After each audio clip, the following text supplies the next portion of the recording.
Isang mapagpalang umaga sa ating lahat, mga kapatid ko kay Kristo. Mula sa The Solid Rock Morning Devotion, isang kagalakan na muli tayo ay makapagbulay-bulay sa salita ng Panginoon sa umagang ito. Mga ilang minutong pagbubulay-bulay ng mga salita ng Panginoon upang papurihan at sambahin ang ating Panginoong Hesukristo. Sa bawat pagmulat natin ng ating mga mata sa bagong araw, isang paalala ang hatid ng Diyos na kahit anuman ang dumating na unos, siya ay ating matatag na sandigan sa mundo na puno ng pagbabago, kaguluhan, at kawalang katiyakan. Napakahalagang malaman kung saan tayo nakatayo. Ang The Solid Rock Morning Devotion, ito ay paalala na ang ating pananampalataya ay dapat nakatayo sa matibay na pundasyon. At yun ay walang iba, ang ating Panginoong Hesukristo.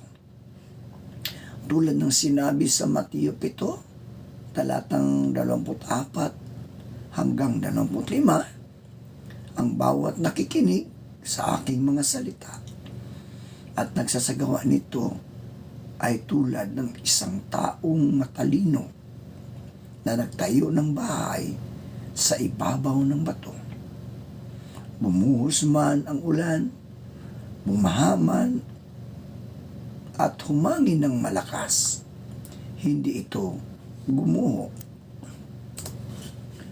Ang The Solid Rock ay sumisimbolo sa katakdagan, sa tiwala, at sa katiyakan ng pag-ibig ng Diyos.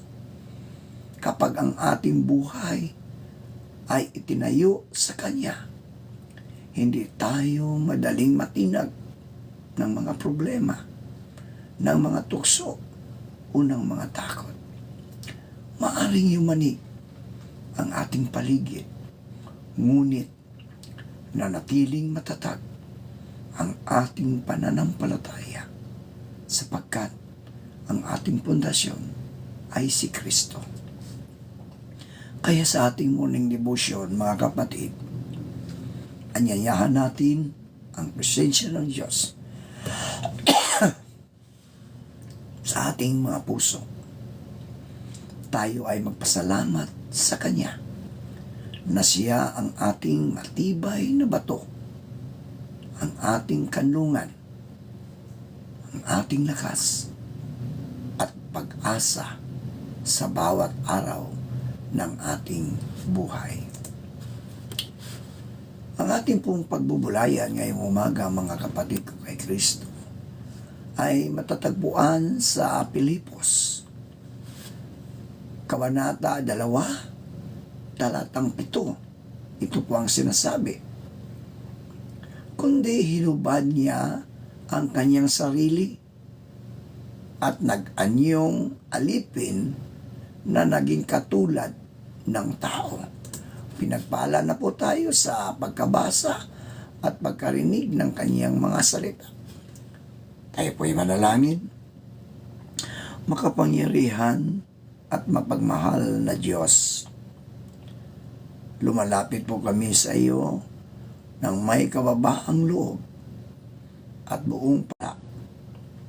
Ikaw ang aming kanlungan, ikaw ang aming lakas, at ikaw ang aming pag-asa sa bawat panahon.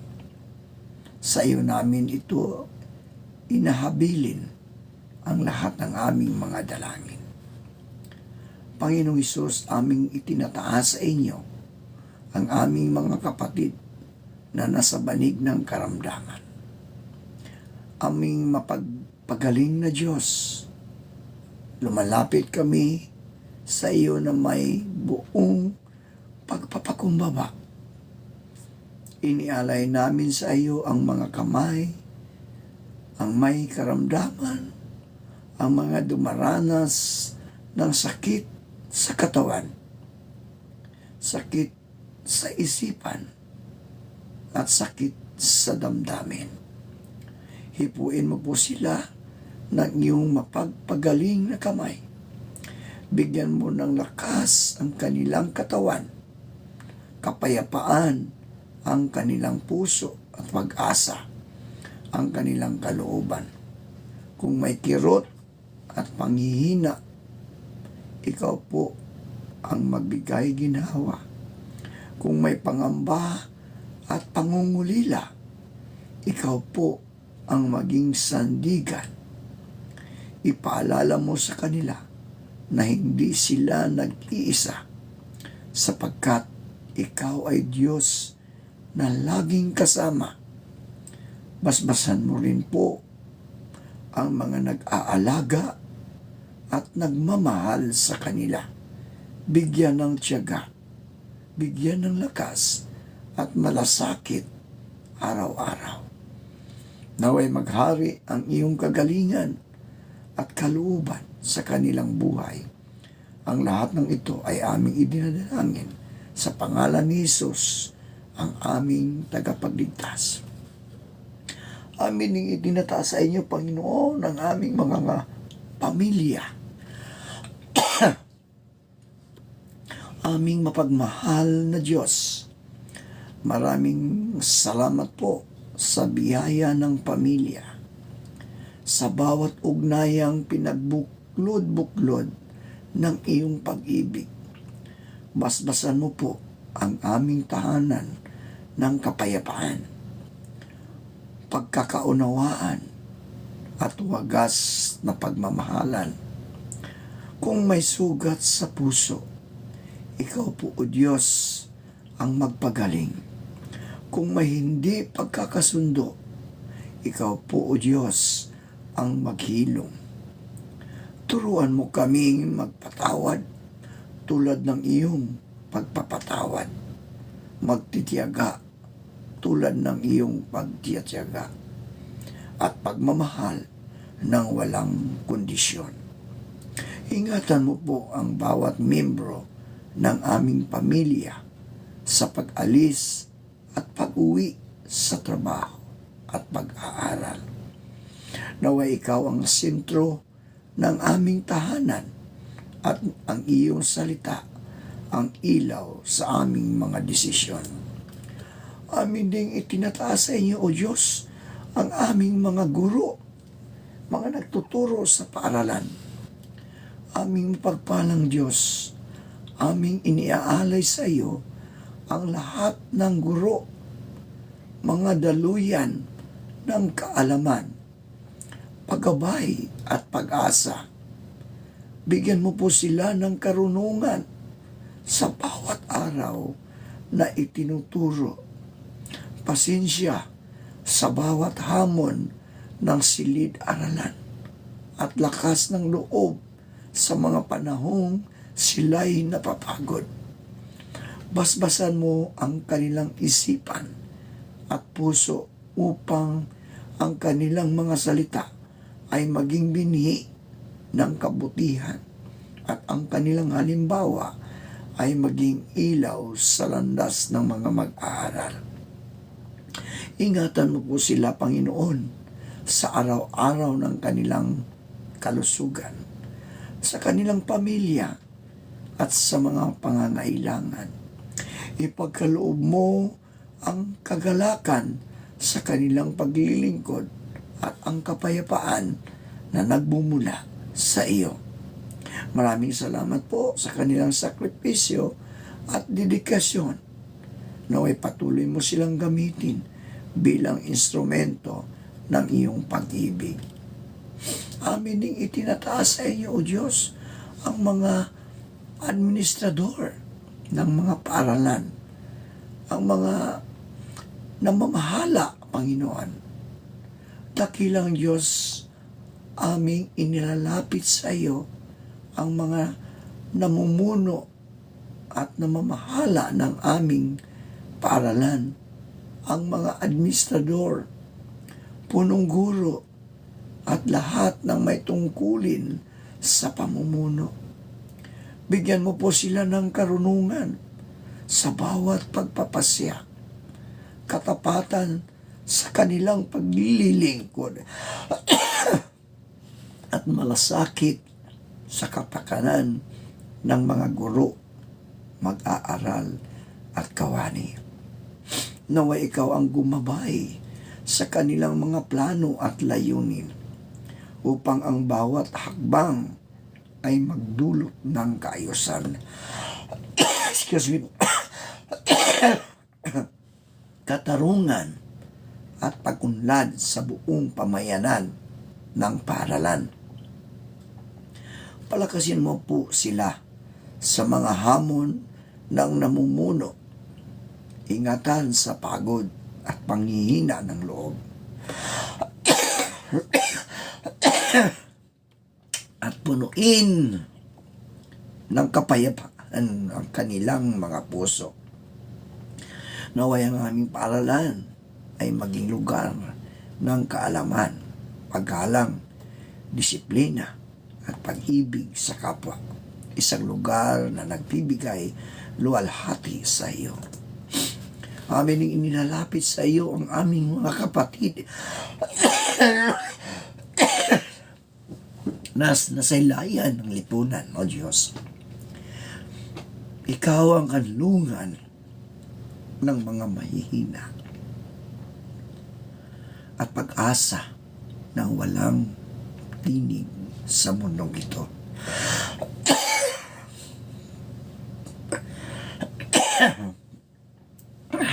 Inialay po namin sa iyo, O Diyos, ang mga nasalay na laylayan ng lipunan, ang mga dukha, nagugutom, walang tahanan, napabayaan at pinapasan ang bigat ng kawalan ng katarungan.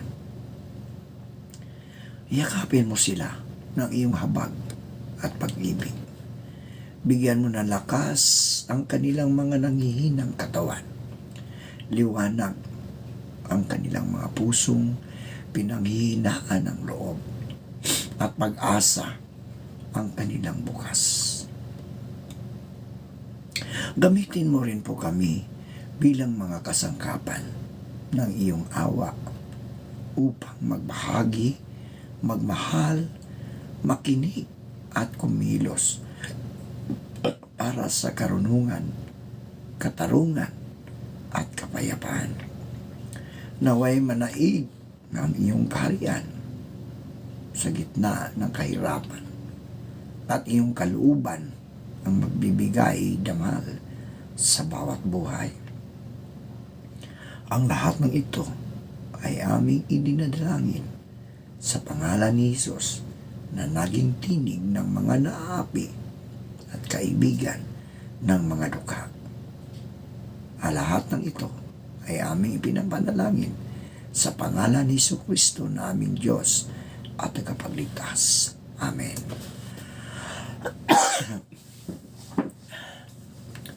Kundi hinubad niya ang kanyang sarili na nag-anyong alipin na naging katulad ng tao.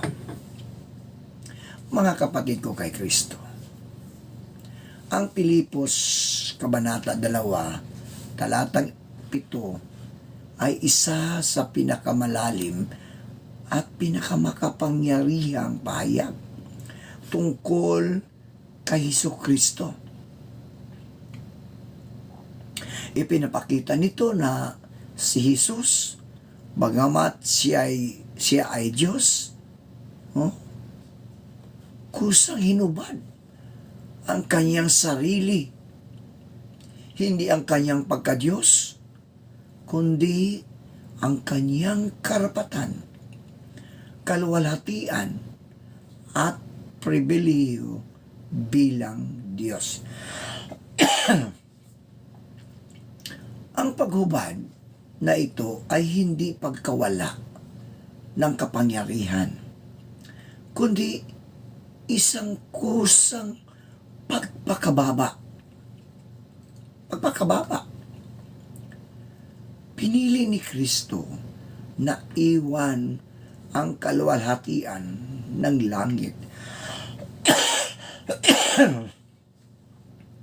upang makibahagi sa kahinaan ng tao. Ito ay ministeryo ng pag-ibig. Ang makapangyarihan ay naging mahina. Ang hari ay naging alipin. Ang salitang nag-anyong alipin, mga kapatid, ay napakalakas sa konteksto sa panahon ni Apostol Pablo. Ang alipin ay walang karapatan, walang kapangyarihan, at lubos na nakatalaga sa paglilingkod sa iba. Sa pag-angin ng alipin, mga kapatid, ipinapakita ni Jesus na ang tunay na kadakilaan ay hindi nasusukat sa kapangyarihan o posisyon, kundi sa handang maglingkod. Hindi siya dumating bilang hari na naghahari, kundi bilang lingkod na nagmamahal, nagpapagaling, nagpapatawad, at handang ialay ang kaniyang buhay. Sa ating buhay, mga kapatid ko kay Kristo, may gusto ba nating paglingkuran o paglingkuran ang iba? Ang halimbawa ni Kristo ay hamon sa ating makasariling likas. Sa pagiging katulad ng tao, ipinapakita ni Jesus na ang Diyos ay hindi malayo, hindi malamig, o hindi naaabot. Siya ay Diyos na lumalapit, nakikiramay, at nakibahagi sa ating karanasan. Sa gutom, sa pagod, sa sakit, sa luha, at maging sa kamatayan. Ito ang kagandahan ng Ebanghelyo. Ang Diyos ay hindi lamang nagbigay ng utos mula sa langit, kundi siya mismo, siya mismo ang bumaba upang ipakita kung paano mamuhay at magmahal. Kapag nararamdaman nating nag-iisa tayo o hindi nauunawaan, mga kapatid, alalahanin natin na si Jesus ay nakaranas ng pagiging tao. Nauunawaan niya ang ating pinagdadaanan. Ang pagpapakababa ni Kristo ay hindi kahinaan, mga kapatid. Hindi kahinaan, kundi daan ng kaligtasan. Kung hindi siya nagpapakababa, hindi niya tayo maililigtas. Ang krus ay bunga ng kaniyang pagpapakababa. At ang kaligtasan natin ay bunga ng kaniyang sakripisyo. Sa mundong humahatol sa karangalan, sa tagumpay, at sa pagkilala, itinuturo ng Pilipos 2:7 na ang landas ng Diyos ay kabaliktaran. Ang pagbaba ay daan ng pagtataas, at ang paglilingkod ay daan ng tunay na buhay. Ang konteksto ng Pilipos 2, mga kapatid, ay paanyaya ni Apostol Pablo sa mga mananampalataya na magkaroon ng pag-iisip na tulad kay Kristo na ating Panginoon. Ibig sabihin, ang pagpapakababa at paglilingkod ay hindi lamang katangian ni Jesus, kundi dapat ding maging pamumuhay ng kanyang mga tagasunod. Tayo yun, mga kapatid. No? Ang Pilipos 2:7 ay paalala na ang puso ng Ebanghelyo ay pag-ibig.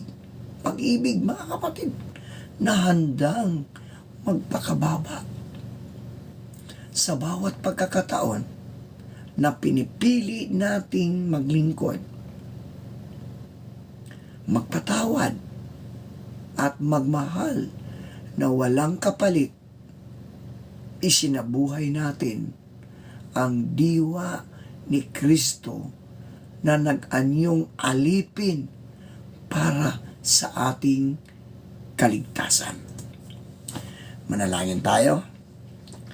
Aming Diyos na mapagmahal at mapagbigay, maraming salamat po sa iyong walang hanggang pagmamahal at kabutihan. Salamat po sa buhay na iyong ipinagkaloob sa aming pamilya, sa aming kaibigan, at mga namahal sa buhay.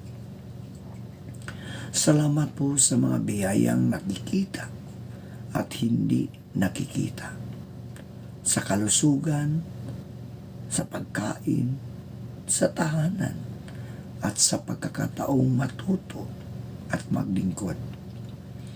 Salamat po sa mga pagsubok, sapagkat sa bawat isa ay may aral at lakas na aming natutunan. Tulungan mo po kaming maging mapagpasalamat sa bawat araw, hindi lamang sa magagandang sandali, kundi pati sa mga hamon na nagpapalakas sa amin. Naway ang aming puso ay laging puno ng kagalakan at pasasalamat, at ang aming mga kilos ay sumasalamin sa iyong kabutihan. Lahat ng ito ay aming inialay sa iyo, sa pangalan ni Jesus, aming Panginoon. Panginoon, sa iyong mapagpalang pangalan, aming hinihiling ang iyong basbas sa bawat isa sa amin. Naway ingatan po kami sa lahat ng oras, sa pag-alis at pagdating sa bawat gawain at desisyon. Palakasin mo po ang aming katawan, gabayan ang aming isip, at pagyamanin ang aming puso ng pag-ibig, kabutihan at pananampalataya. Naway maghari ang kapayapaan at pagkakaunawaan sa aming tahanan, paaralan at komunidad. Ipinagkakaloob namin sa iyo ang aming mga pangarap at mithiin, at hinihiling namin na ikaw ang maging gabay sa bawat hakbang namin. Pagpalain mo rin po ang aming mga magulang, ang aming mga guro, at ang aming mga namumuno upang sila'y magpatuloy sa pagtulong, sa pagmamahal, at sa paghubog sa amin. Naway maging ilaw kami sa aming kapwa, tagapaghatid ng pag-asa at kasangkapan ng iyong kabutihan sa mundong ito. At sa lahat ng ito, Panginoon, naway maging sentro ang iyong pangalan at ang iyong pag-ibig, ang aming gabay at sandigan. Amen. Salamat po sa patuloy na pakikinig ng salita ng Diyos, ang ating morning devotion. Ako po'y humingi ng paumanhin sa inyo, mga kapatid, na minsan inuubo, no? At salamat sa Panginoon at hindi nagaano ang aking ubo ngayon. Kaya patuloy lang tayong manalangin, huwag tayong manghinawa sa panalangin. Dahil ang sabi nga, ang patuloy hanggang wakas ang siyang maliligtas.